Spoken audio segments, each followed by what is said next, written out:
कैसे हैं सब? ठीक है। हम खुदावंद की शुक्रगुजारी करते हैं आज के दिन के लिए जो उसने हमें बख्शा है, हम सबको इकट्ठा किया है। और मेरा ईमान भी है और मुझे उम्मीद भी है कि हम सब रूह में मुत्तफिक हैं। हालेलुया। मेरे लिए बड़ी खुशी की भी बात है, फख्र की भी बात है कि ये वो मुकाम है जहाँ से मेरी कलीसियाई खिदमत का आगाज़ हुआ था। और ये वही मुकाम है जहाँ पहली दफ़ा मुझे खुदा के खादिम ने कहा था कि आपने कलमा की तशरीह करनी है। तो मैं स्ट्रेस में इस कदर आ गई, नर्वस इस कदर हो गई कि मुझे टेंशन से बुखार हो गया। और एंड टाइम पे मैंने इनकार कर दिया कि नहीं, मैं नहीं सुना पाऊँगी, क्योंकि मैं नर्वस बहुत ज़्यादा थी।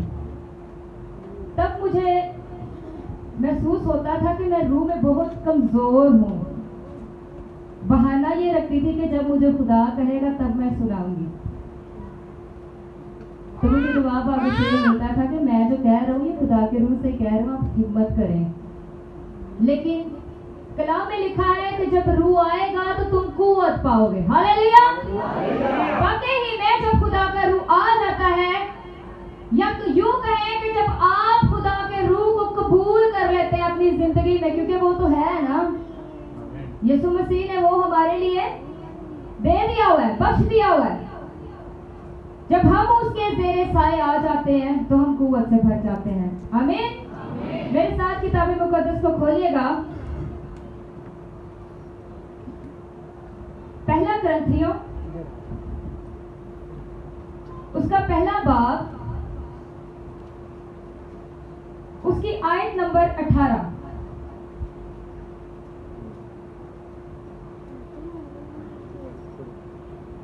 जिस किसी को मिल जाए जरा बुलंद आवाज से इसको पढ़िएगा।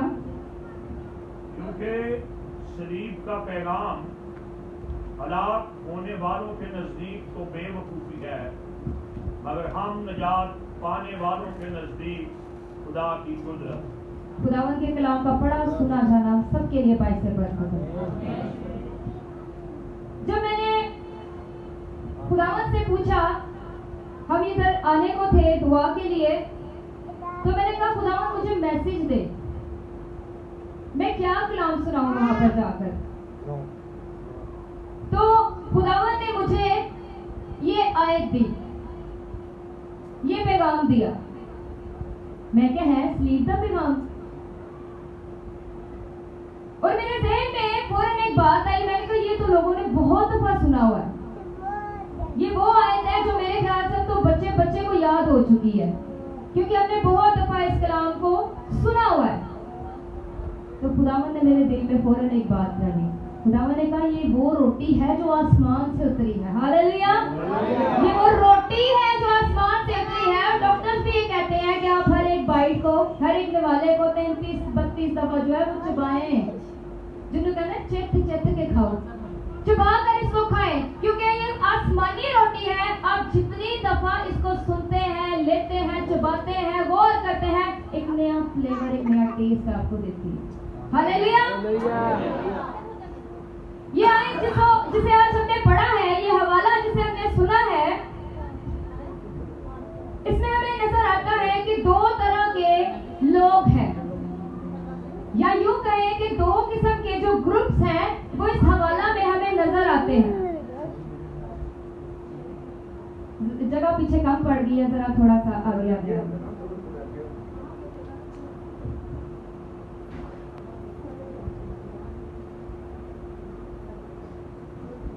हाँ जी, हम फिर से एक दफा पढ़ेंगे इस आयत को, चूंकि जो लोग लेट आए हैं उनको पता चल जाए कि आज हम किस बात पर गौर करने जा रहे हैं। मेरे पीछे बोलिएगा, क्योंकि सलीब का पैगाम हलाक होने वालों के नजदीक तो बेवकूफी है, मगर हम निजात पाने वालों के नजदीक खुदा की कुदरत है। ये हवाला जो है इसमें हमें दो तरह के लोग नजर आते हैं। नंबर 1 पर हमें वो लोग नजर आते हैं जिनके मुतल्लिक कहा गया है कि हलाक होने वाले हैं। हलाक होने वाले, नंबर 2 निजात पाने वाले। एक नंबर पर जो हलाक होने वाले लोग हैं, इनकी तादाद जो है वो बहुत ज्यादा बढ़ती जा रही है, और जो निजात पाने वाले लोग हैं वो भी साथ साथ चल रहे हैं। लेकिन जो हलाक होने वाले लोग हैं वो सलीब के पैगाम को क्या समझते हैं? बेवकूफी समझते हैं। खुदावंद ने अगर जो चुना तो बेवकूफों को ही था, बेवजूदों को ही था, या वो लोग जिनका कोई म्यार नहीं था।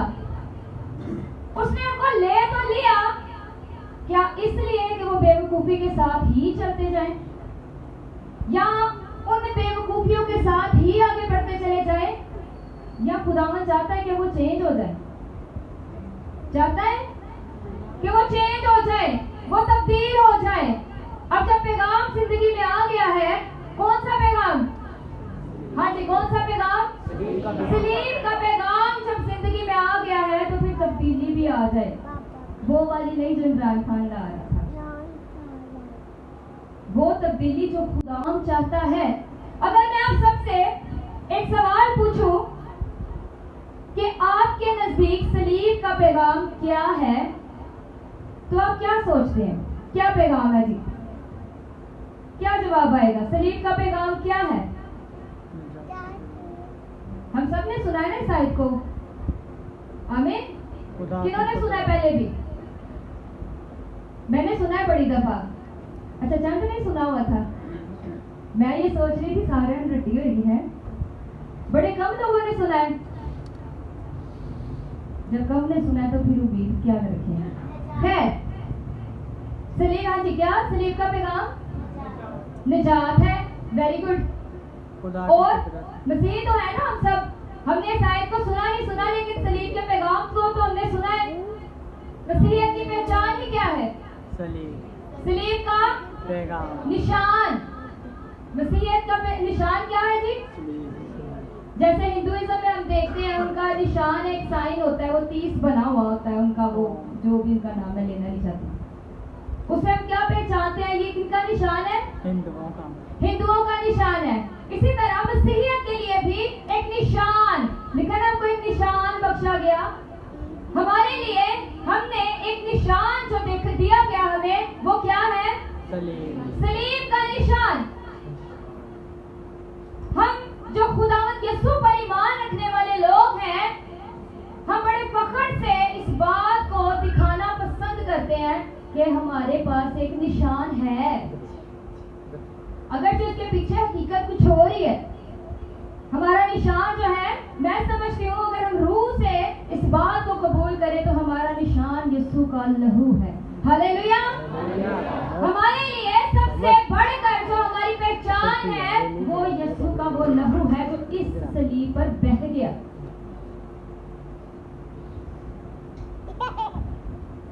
हम देखते हैं कि दुनिया में आज बहुत से मसीही ऐसे हैं जो सलीब के निशान पर चलते हैं,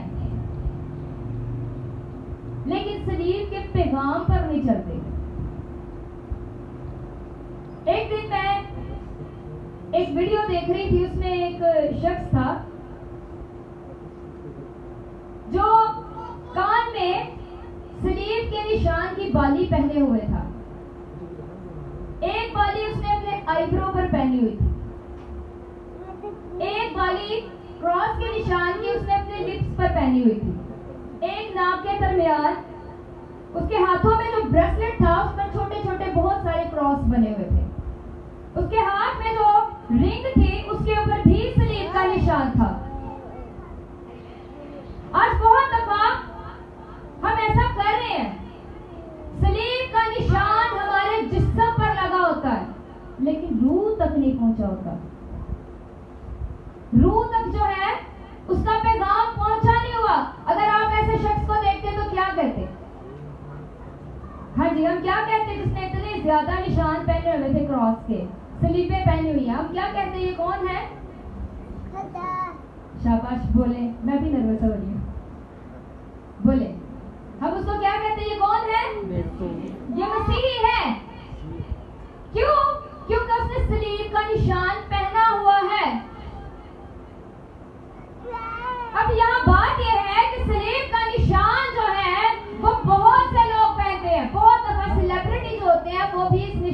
के जो है वो पहनना पसंद करते हैं, गले में चेन पहनते हैं, उसमें उन्होंने लॉकेट पहना होता है क्रॉस वाला।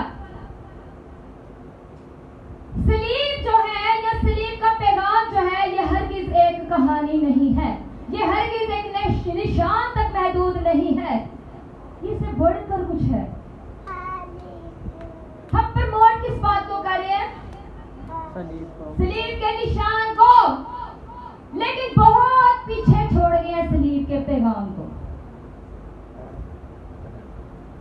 अगर आप इसको चुबाते जाए ना, इस बात को ढूंढते जाए, खोदते जाए, गहरे में जाते जाए, आपको बहुत से अल्फाज मिलेंगे। ये भी सलीब का पैगाम, सलीब का पैगाम यही भी है, ये भी है, ये भी है। खुदावंद ने सलीब पर कुर्बान होकर सबसे बढ़कर अपनी मोहब्बत का इजहार किया, जो आज के दौर में बहुतों के अंदर क्या हो गई है, ठंडी पड़ गई है, बड़ी कम मिलती है, बड़ी कम नजर आती है। ऐसा नहीं कि इंसानों के साथ, ऐसा नहीं कि रिश्तेदारियों के साथ, नहीं नहीं, आज हमें इंसानों के साथ इतना प्यार हो गया हुआ है कि हम खुदावंद से बड़ी दूर हो गए हुए हैं, बहुत दूर। कहीं तो इस कदर म्यार है कि लोग 23 घंटे, 20 घंटे, 24 घंटे खुदा की दूरी में रहना पसंद करते हैं, और कहीं 24 दिन के बाद भी, 24 महीने के बाद भी खुदा याद नहीं आता। तो फिर क्या होता है? आफते जिंदगी में दाखिल, परेशानियां जिंदगी में दाखिल। हर कोई शख्स जो है वो सुखी नहीं है, हर कोई दुख में भरा पड़ा हुआ है, लेकिन खुदावंद का कलाम जो है दुख सहने की ताकत देता है। आमीन। खुदावंद का कलाम जो है हमें तसल्ली से भर देता है, खुदावंद का कलाम जो है वो हमें शादमानी से भर देता है, और दुख जो है वो बड़े कम नजर आते हैं, क्योंकि एक उम्मीद जिंदगी में आ जाती है। वो क्या होती है? हाँ जी, वो क्या होती है कि खुदावंद में रहेंगे तो कुव्वत से भरे रहेंगे। Hallelujah, hallelujah, hallelujah. सलीब का पैगाम हलाक होने वालों के नजदीक क्या है जी? बेवकूफी है, क्योंकि बहुत दफा लोग क्या करते हैं, सलीब के पैगाम को, इस कलाम को अपनी शेखी के साथ अटैच कर देते हैं। मैं कर रहा हूँ जो कर रहा हूँ, ये सब मेरी वजह से है। मुझे याद आती है एक बात कि अक्सर कहा जाता है कि मछली जब थोड़े पानी में होती है तो क्या होता है, क्या होता है? ज्यादा तड़पती है। वजह क्या है कि पूरी तरह से खुदा का कलाम जो है वो हमारे अंदर तो होता नहीं है, लेकिन हम दूसरों को टीच करते हैं। अच्छी बात है, इसीलिए तो हम चुने गए कि जाकर सारी खलक के सामने किस चीज की मुनादी करनी है जी? किसकी मुनादी करनी है? अंजील की। अंजील क्या है? खुशखबरी। खुशखबरी क्या है? खुशखबरी क्या है कि हमसे तेरा बदन नहीं छेदा जाएगा। खुशखबरी क्या है कि हमसे तेरा लहू नहीं बहाया जाएगा। खुशखबरी क्या है कि हमसे अहल अरवाह के दरवाजे तुझ पर गालिब। हालेलुया। कि अब इब्लीस का तुझ पर कोई कब्जा नहीं रहेगा। फिर वजह क्या है? आजकल बहुत से केसेस आ रहे हैं, फलां जगह बदरू हाजिर, फलां जगह बदरू हाजिर। मैं सोच रही थी, मैं क्या पुलिस बड़ा छाया होया घर दे विच कोई ना कोई एक अद्धा जी खेटन दिया।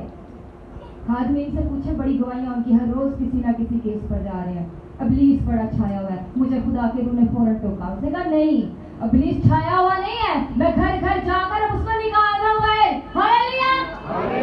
मैं उसको ये बताना चाहता हूँ कि अगर तू अपना जोर चलाना चाहता है तो मैंने भी बहुत से सुरमा उठा खड़े किए हैं, मैंने भी बड़ा जोर फैला रखा, और खुदा की कुदरत ऐसी है कि खुदा अपने खातों के वसीला से बड़े बड़े काम कर देता है। वजह क्या है कि सलीब को उन्होंने कहानी के तौर पर नहीं, अपनी जिंदगी में गवाही के तौर पर रखा हुआ है। खुदावंद का कलाम हमें ये बताता है कि वो हमारे लिए ये खुशखबरी लेकर आया। सलीब हमारे लिए निजात है,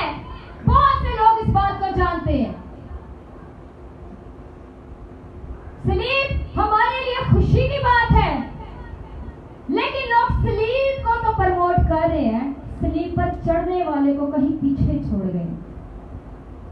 क्या सलीब ने लहू बहाया? हाँ जी, क्या सलीब ने लहू बहाया? किसने बहाया? यीशु ने बहाया। बहुत से चर्चेज ऐसे हैं जिनमें यीशु के नाम की तारीफ कम की जा रही है।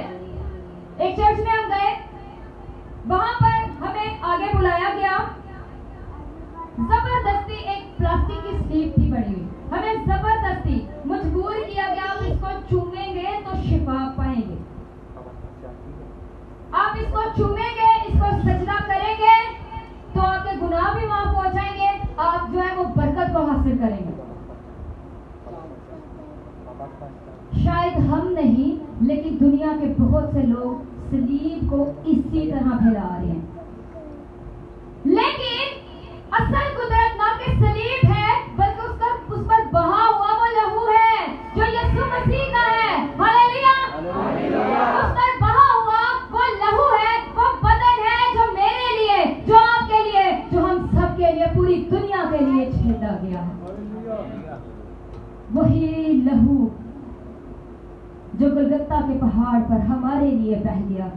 वरना सलीबें तो बहुत सी दी गई थी, वो एक सलीब जो थी वो निशान बन गई ईमानदारों के लिए, क्योंकि उस पर एक कहानी लिखी गई थी, एक पैगाम था जो वो दे रही थी जाते जाते।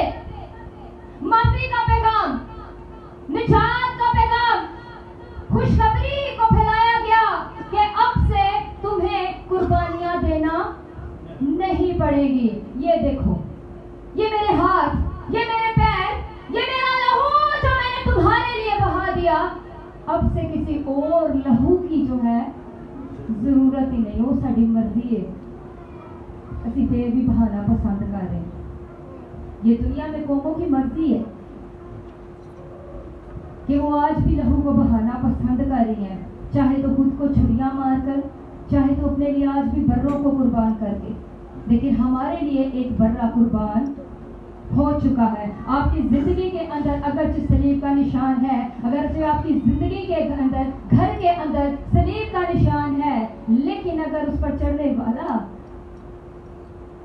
उसकी मोहब्बत, उसका पैगाम अगर आपकी जिंदगी के अंदर नहीं है, तो फिर क्या है? ठनठनाते हुए भीतर, झनझनाती हुई छाछ, जिसका कोई फायदा नहीं है।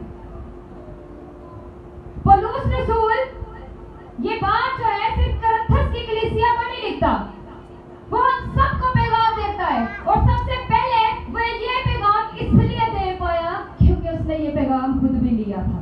हालेलुया। वही इंसान जो कत्ल करने जाता है, वही इंसान जो कैद करने जाता है, जब यीशु का जलाल देख लेता है, जब वो सलीब पर चढ़ने वाले का जलाल देख लेता है, जब सलीब का पैगाम अपनी जिंदगी में ले लेता है, तो क्या करता है? फिर इकरार करता है कि मैं मसीह का कहती हूँ।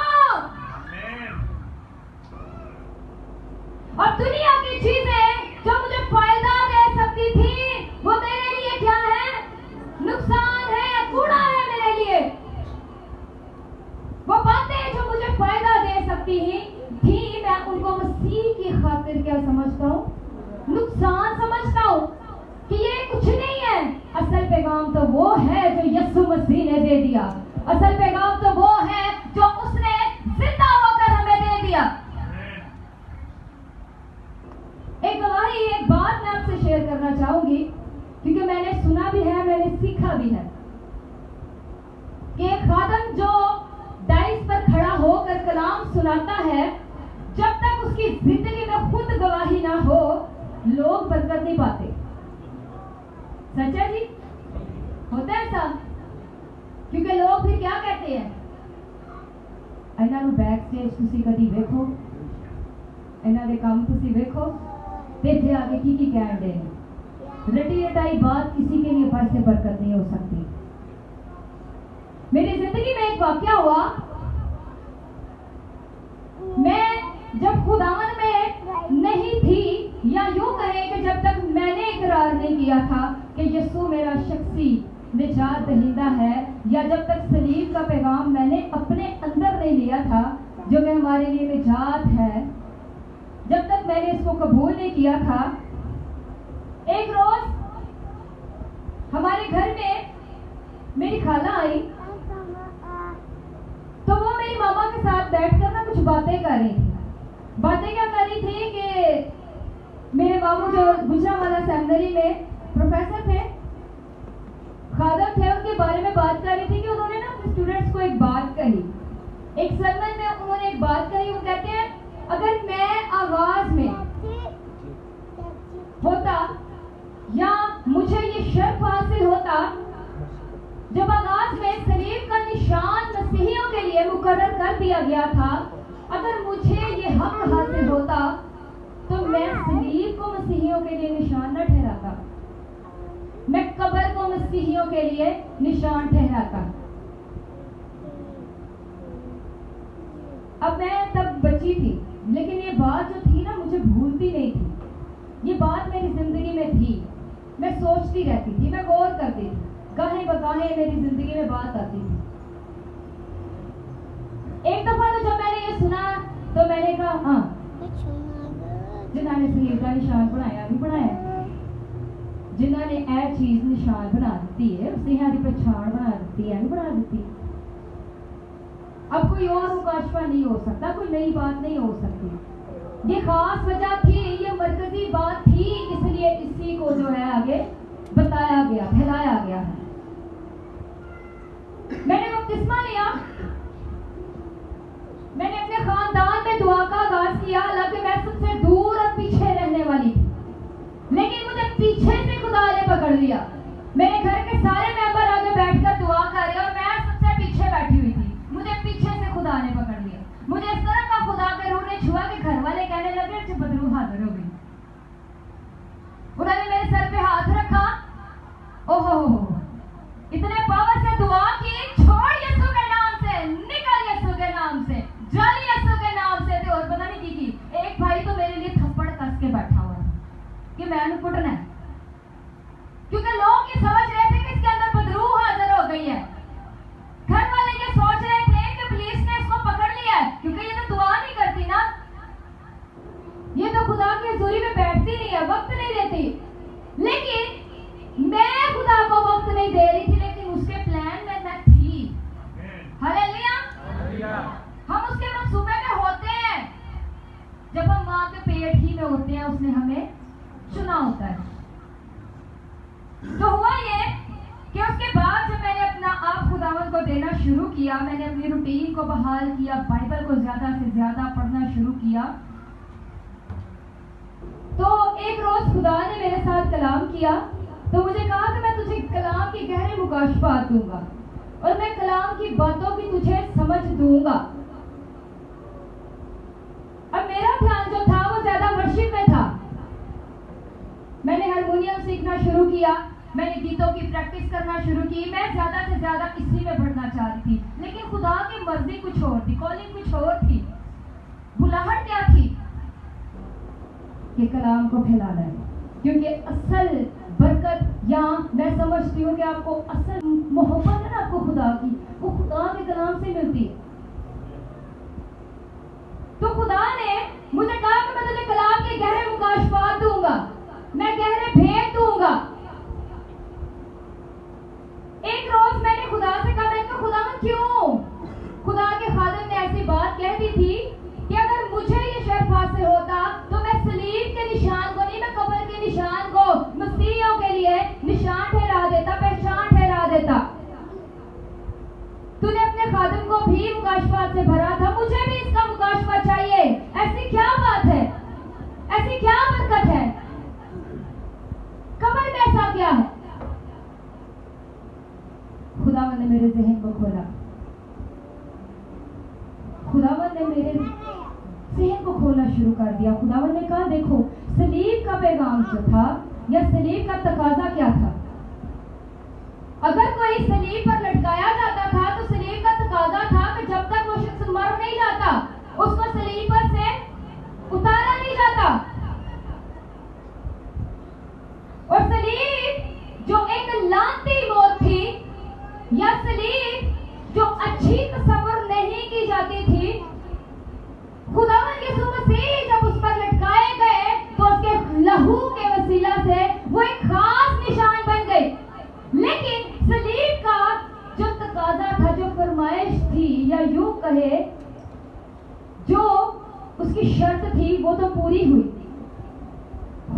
यीशु मसीह लटकाए भी गए, मर गए, मारे गए। जब खत्म हो गए तो फिर उनको उतारा गया और कहां पर दफनाया गया? कब्र में।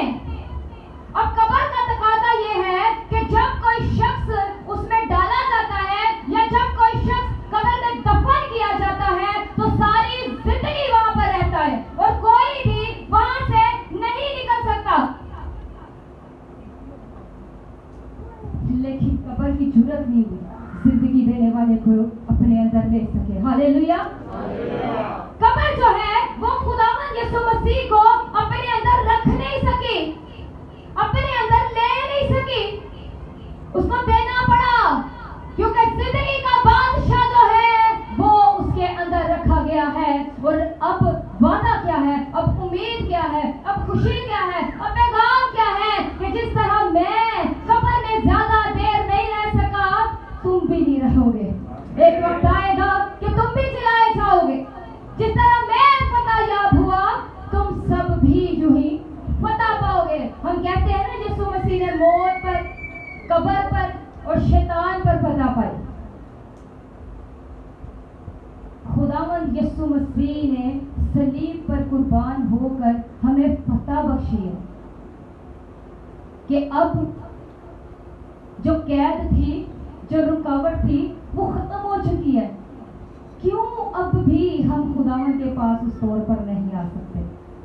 क्यों अब भी खुदावंद के करीब हम उस तौर पर नहीं आते? क्यों हम अपना आप आज भी रोके हुए हैं?